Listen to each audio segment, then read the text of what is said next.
So నమస్తే అందరికీ. ముచ్చట ఏంటంటే మామ, ఇప్పుడు మన పల్లెటూరులో అదే మన విలేజ్లలో సర్పంచ్ ఎలక్షన్లు అయితే స్టార్ట్ అవుతాయి. సో సంబరాలు అంబరాలు చాలా జోరుదారు నడుస్తుంటాయి అట్లా. అందరికీ తెలిసిందే సర్పంచ్ ఎలక్షన్లు ఎట్లుంటాయండి. సో సర్పంచ్ని ఎలాంటి సర్పంచ్ని ఎన్నుకోవాలి మనం? సో మనం మందుకు ఆశపడు, ఒక నోటుకు ఆశపడు సర్పంచ్ని ఎన్నుకోవద్దు. ఎందుకంటే మన ఊరికి సర్పంచ్ ఎలాంటి సర్పంచ్ రావాలి అంటే ఒక డెవలప్మెంట్ చేసే సర్పంచ్ రావాలి. పెన్ను పట్టుకొని ఒక లెటర్ రాసి కలెక్టర్ గారికి మనది సమస్యలు తెలిపే విధంగా ఉండాలి.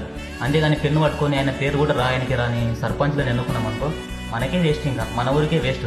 సో మన ఊరికి వచ్చిన నిధులను సక్రమంగా వాడడం నేర్చుకోవాలి, ప్రజల సమస్యలు తెలుసుకోవాలి, ఎనీ టైం ప్రజల్లోనే ఉండే సర్పంచ్ని మనం ఎన్నుకోవాలి. అలాంటి సర్పంచ్ని ఎన్నుకున్నాం అనుకో మన ఊరు బాగుపడుతుంది, మన ఊరు లోపల ఉన్న రైతులం బాగుపడతాము, ప్రతి ఒక్కరికి బాగుంటుంది.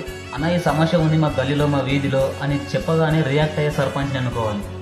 అలాంటి సర్పంచ్ని ఎప్పుడైతే ఎన్నుకుంటామో మన ఊరు బాగుపడుతుంది, మనం అందరం బాగుంటాం. ఇంకా మీరు ఎలాంటి సర్పంచ్ని ఎన్నుకుందాం అనుకుంటున్నారో ఒకసారి కింద కామెంట్ చేయండి. అలాగే సర్పంచ్ ఎలక్షన్లకు మంచి సర్పంచ్ని ఎన్నుకోవడానికి సంసిద్ధంగా ఉండండి.